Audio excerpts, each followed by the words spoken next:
the day after, wherever it is. Thanks for tuning in to the Bryan County Patriot. We have another opportunity to visit with someone who has put his hat in the ring to run for office, and that person is Josh Brecheen. I want to tell you really quickly, though, that tonight's broadcast is presented by Midwest Sportsnet, our YouTube channel. Please subscribe to that channel. We are going to get to 1,000 subscribers this summer. We are pushing toward that, and we're going to get there this summer. In the meantime, I do want to introduce Josh Brecheen. He's a name that is familiar to folks in Bryan County in the Texoma area and beyond. Served as a state senator for Oklahoma and currently running for the U.S. House of Representatives Congressional District 2. Josh, thank you, sir, for being on the program tonight. Hey, Joey. Listen, I want to ask you just to get going, to tell us a little bit about yourself. I know that you are from the area. There are people who know you already, know you not only from what you have done in your time of service to the state of Oklahoma, but also prior to that, you're a longtime resident. Tell us a little bit about yourself. Grew up in Olney, which is west of Colgate, fourth generation rancher. My family actually moved into the Olney area early 1900s. My great grandfather served in World War I, and on my mother's side, World War II in the Atoka area. So kind of a blend of family ties in the Atoka and Olney area. And then I graduated from Colgate High School. I attended a little school that wasn't so populous, and then transferred to Colgate. And then I became a state FFA officer. Went to actually Southeastern for a year as Southeast District Vice President of the FFA, and then I got elected state FFA president as an agricultural kiddo. And then by the way that organization works, I had to move to Stillwater. Finished out my college at Oklahoma State University with an ag degree, a dual major. Came back home, started training horses alongside my father, who trained cutting horses professionally. I trained as a non-pro, and then in the train horses early in the mornings and run the bulldozer in the afternoon to pay for my cutting horse habit. And then after a couple of years, I went to work, after I graduated college, went to work for Tom Coburn, and worked for Tom Coburn for 6 years and got mentored politically by Tom Coburn. My approach to governing, years later, I became the first Republican ever elected in Southeast Oklahoma. In our part, ran against an 8-year incumbent Democrat, and that was in 2010. Most people don't realize that it wasn't so long ago that you couldn't win elections as a Republican in Southeast Oklahoma. And prayerfully led to run in that race, got elected, and said I'd do 4 things. Said I would cut my salary. At that time, legislators were the third highest paid part-time legislative body in all of America, and they also received twice the benefits on their retirement package of any other state employee. So I said, I'll cut my salary, I'll cut my pension, and I'll run a bill every year to try to fix that so that it's not, quote, serving you when really they're serving themselves. And I'll serve for only 8 years, and I'll be a true conservative. I won't just be a campaign conservative. And I kept all those promises. I gave away a good portion of salary. I dinged my own pension. In year 2 or 3, while I was up there with Mike Mazie, he authored and I co-authored the reform to make sure that state lawmakers didn't get a better deal than other state employees. And then I left after 8 years. I left with a strong conservative record, one of the most conservative of the people that I served with. And Muskogee Politico wrote about that. So I'm not just giving you a talking point. My record actually proves that I was a true fiscal and social conservative. And then I started a Dirtworks business in 2018, a dozer excavator type business. And I guess I'm a truck driver. I went from state senator to truck driver. And so, well, that's all right. Truck drivers. Some people might say that truck drivers are more necessary than state senators. We don't know. We don't know. That's all right. I really enjoyed building ponds and tearing down timber and making property nice this last several years. Well, I appreciate that, and I want to give a shout out to folks watching tonight. Hi to Penny and hi to Paige, who have commented already. Feel free to comment as you're watching tonight here on BCP Live. We're visiting with Josh Brecheen. And Josh, you mentioned running then and running, and said you would serve for only 8 years. You served for your 8 years, and it's been a 4-year stretch since that time.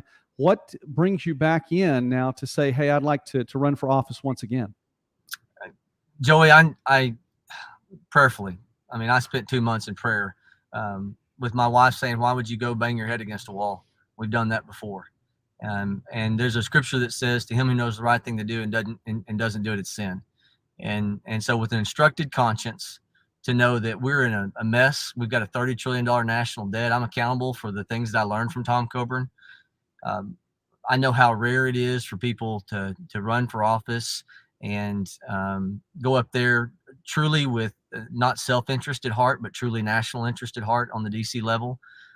I served a really good man and who was fixated on attacking the real problems and not just playing the game. And so with an instructed conscience, that's why I'm running. We're in a mess in this nation. It's not just the $30 trillion national debt that every man, woman, and child owes $90,000, their share of that. I've got a little girl just born. And really one of the things that's kind of, hit me in my conscience, is my wife and I've talked about this, is number one, would I be a good dad and a good husband if the Lord's plan for me elected to Congress? And that was a big issue. It's why it took, 2 months of prayer and my wife discussing and dialoguing, and that's a big issue. But I knew I owed that little girl accountability because of the opportunities I've had, the training I had with Tom Coburn as much as anything. Her future is at stake, and I'm not using that as a prop. Every baby born opening their eyes and taking their first breath of air owes $90,000 just on the public debt that we all talk about. But most people don't realize that's just a portion. Medicare is insolvent in 4 years. That's a trust fund report. Social Security is insolvent in 11 years, trust fund report. And the U.S. Treasury report came out last week, 2 weeks ago. The Heartland Institute picked it up. U.S. Treasury report says this. It's not just the $30 trillion national debt. By the way, we only had a $15 trillion debt when my 11-year-old was born. We've doubled the national indebtedness in the last 12 years. We didn't even get to $1 trillion in debt until 1980. And so we are headed towards to the debt level that that our founders never dreamed we'd be at this place. GDP to debt ratio. It's only us, Japan, and one other country that had this load of debt out of all the 197 nations. And so we are so far out over our skis that the U.S. Treasury report said it this way. When you take federal employee benefits that are still owed and federal veteran benefits, the $35 trillion hole that's in Medicare, the reason why Medicare is insolvent in 4 years, and the reason that Social Security is insolvent in 11 years, the $15 trillion hole, and the $30 trillion national debt, and you add all that together, the U.S. Treasury report said we are right now at $120 trillion plus in unfunded liabilities. And they said it this way. It's 80% of all wealth right now in the United States to pay off those liabilities. 80% all wealth. They didn't even stop there. It's not just all land and all assets and all stocks and bonds, cars, houses. Joey, it includes, they wrote this in the report, even furniture. Wow. We don't understand how much of a predicament we are in. Inflation that we're experiencing, this Bloomberg number that says that we're spending $5,000 more a year this year than what we did last year, and we have no new buying power increase over that. $400 a month. We're all feeling at the grocery store. There we're all of our vacations, right? And we're paying back every bit of the free candy that was handed out during the COVID. Mm-hmm. And we keep sending people to Washington, D.C. who keep promising free candy. And we know instinctively it's time to buy vegetables, or we may not have a nation. We've lost 95% of the dollar value of the dollar since 1900. And a neat little fact, it's a friend of mine over here to the left of me in the car. And today he picked up a 2017 $1 bill printed in 2017. Just decided to Google how much the dollar value has lost since 2017. 16% is how much that dollar value has lost since 2017. We're in trouble. And we need serious-minded people who aren't going to go to D.C. and just play the game. We're going to call balls and strikes and say, Republicans have been winning elections for 40 years and losing the nation. And I'm hitting Republicans hard because Republicans are supposed to know better. I'm not a party-first guy. I'm a principle-first guy. I'm a true conservative. And the platform of the Republican Party is stout. We just need people to live up to be tethered to that platform and quit playing these political games on the national level. We're here on BCP Live tonight. We're visiting with Josh Brecheen, who is running for a seat in the U.S. House of Representatives, representing Oklahoma Congressional District 2. Tonight's broadcast of BCP Live is presented by Midwest Sports Net. And Josh, you talked about Senator Coburn and mentioned that you had an opportunity to serve with him and work for him directly from 2004 to 2010. And I'll ask you then, you have been in a position where you've been in Washington, D.C. before. What does that service with him do for you? You've mentioned him a couple of times. Talk about that and what that means then in relation to the problems that you just presented. Well, Dr. Coburn was talking about a $9 trillion debt when I was serving him years ago. And many of us that worked for him, what does it do? It is inspiring when you get around someone who's willing to step outside a skewed game, the political spoil system. Republicans get in office and it's, hey, let's play it safe. We'll do the right thing tomorrow. Let's play it safe. We've got the majority.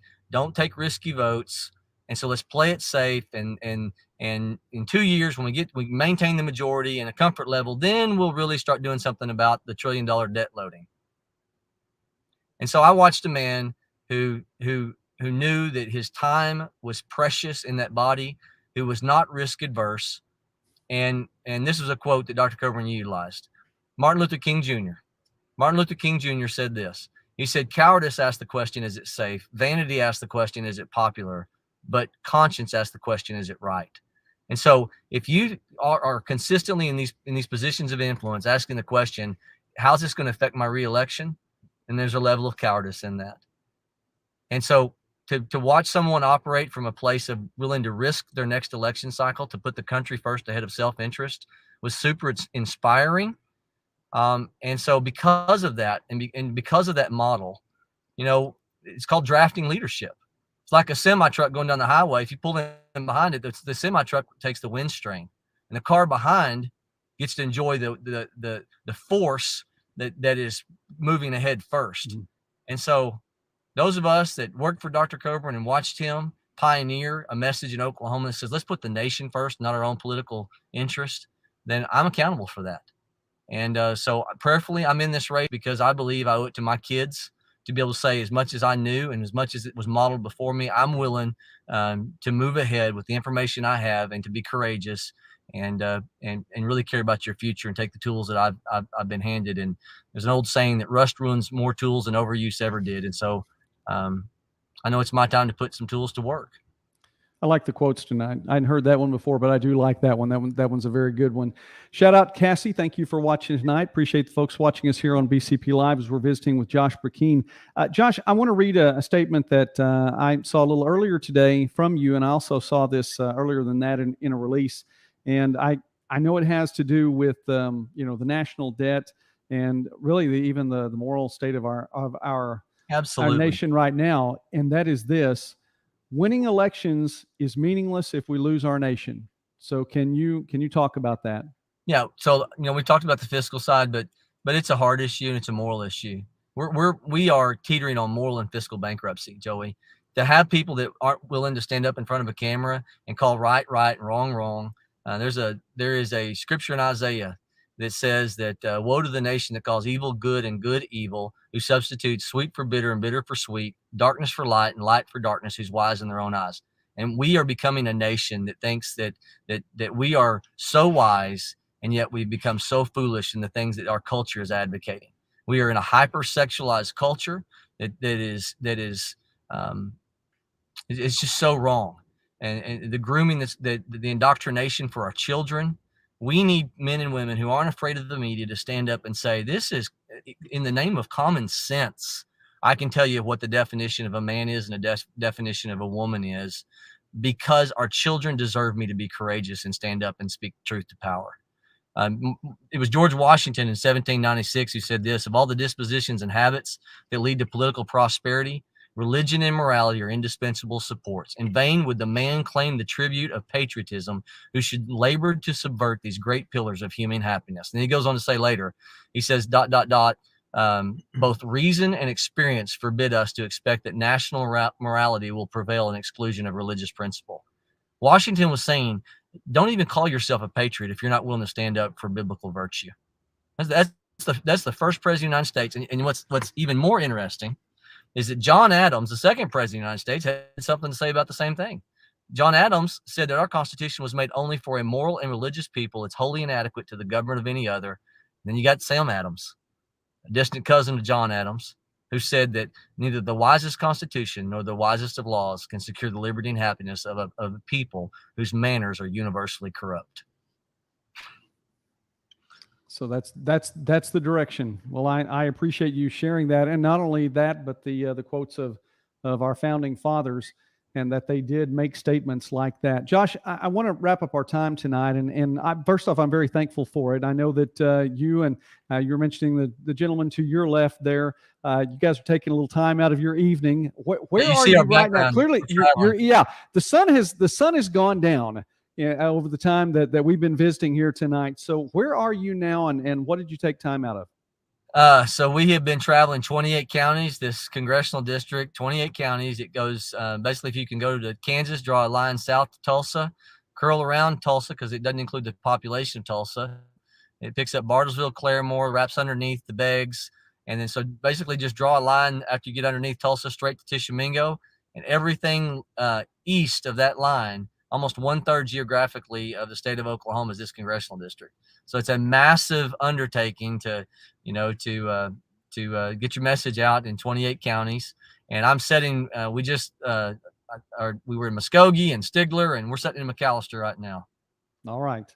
Well, again, I appreciate that, and I'll give you an opportunity really quickly as we close out. Don't forget, folks, there's a lot going on Thursday in Durant. As I'll give you just real quick schedule. Thursday in Durant, we have the ceremony that's going to mark 1 year away from the unveiling of the time capsule at the Big Peanut. So that is going to be a big deal. That is on Thursday in Durant. Friday and Saturday, Dragon Main Car Show in Durant. Saturday, Pulled Pork Festival presented by Durant Main Street. And so there's a lot going on locally here. But don't forget, there is a primary election, which is very big because of the 16 candidates that filed to run for the U.S. House of Representatives in Congressional District 2. 14 of those candidates are going to be on the ballot on June 28th. Josh, you're one of those candidates as well, so I'll give you an opportunity to call out to the folks and what would you say to them to get their vote? We've got to speak truth to power. We've got to have serious people who are putting the nation's interest ahead of their own self-interest, that aren't risk adverse, and we need people that are promise keepers, not power seekers. I think one of the things that you have to look at is, can you trust this person behind the scenes to do the right thing? In 2018, I was one of only 4 Republicans that refused to raise taxes because I didn't just give meaningless lip service to getting rid of waste, fraud, and abuse. I had 3 bills in 2018 that would have put $225 million on the table to do the things that we needed to do to fund core government services. And yet, I'll just simply say this: my own republic, out of 40 Republicans in the Oklahoma State Senate, I was one of only 4 that was keeping my word to be a true conservative, not raise taxes as long as there's waste out there.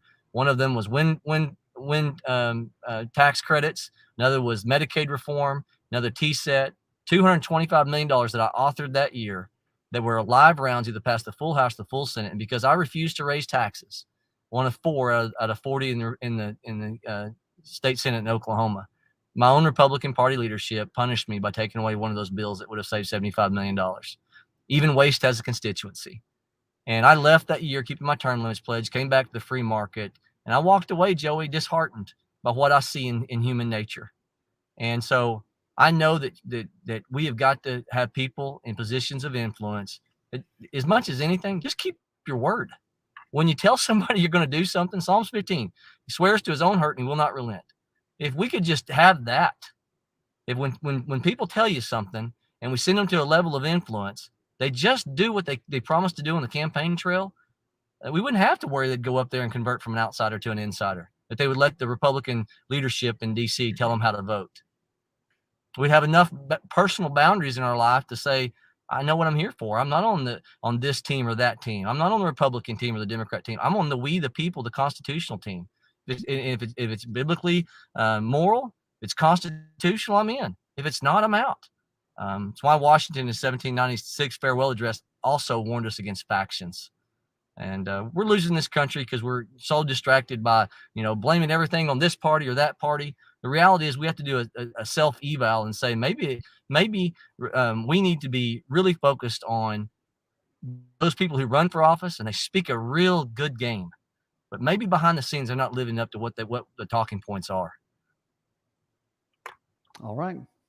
Well, Josh, again, thank you very much for taking time with us here. John. I appreciate the opportunity to hear from you and to get to see you on the trail, campaign trail again. So I know June 28th, January. That's a long ways from now. June 28th is the primary. And Dana in the comments section says, hey, don't forget early voting begins on June 22nd as well. So that is there. She says, vote your values. And Josh, I appreciate you sharing yours with us tonight here on BCP Live. So thank you so much for taking time. Thank you, Joey. JoshBrecheen.com, JoshBrecheen.com. If people want to learn more about us, and within a few weeks, we'll see the primary election. That's right. Two weeks from tonight, as a matter of fact, we'll know a whole lot more, and that'll be going on. So you'll have a week to do that. Let's wrap it up here. Then I'm Joey McWilliams. Thank you for watching BCP Live, and don't forget there are bonus episodes of BCP Live over the next 2 weeks. We get to talk with a few more folks who are taking the opportunity and they're putting themselves out there to run for offices as well. So keep it tuned in here on our Facebook channel or YouTube channel as well. In the meantime, God bless you. Have a great night. God bless you. Thanks, Joey.